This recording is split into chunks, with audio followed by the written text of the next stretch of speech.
Kinohikai School hapo kalama jong ka Meghalaya SSA School Association menta ka Sngi kila penpendapat ba bakin penlong ya ka jing Shong Kyllain Myngngor ha khandai lan ha ka arphoi terik menta ubnai ka Sngi ba ka Meghalaya ka Rakhe ya ka jing yo ya ka Jylla ba Pura ya ka ne la ya thu da president jong ka Seng uba Aristotle Rambai ulaya thu ru ba ha ka te ka Sngi kandan ka jing Thang Mombeti ha ka por janmi.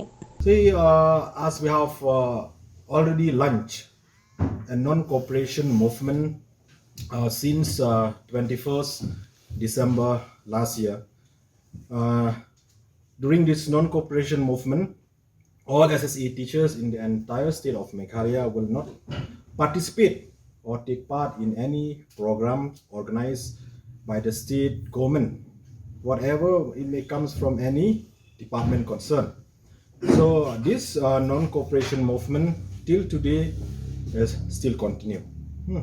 So apart from this, we have also launched a letter campaign addressed to the Honorable Chief Minister Rakhe and the Honorable Education Minister Rakhe to air of grievances as and SSE teachers to release our pending salary. So we have started this letter campaign on 22nd December last year, and it was ended on the 14th January 2022.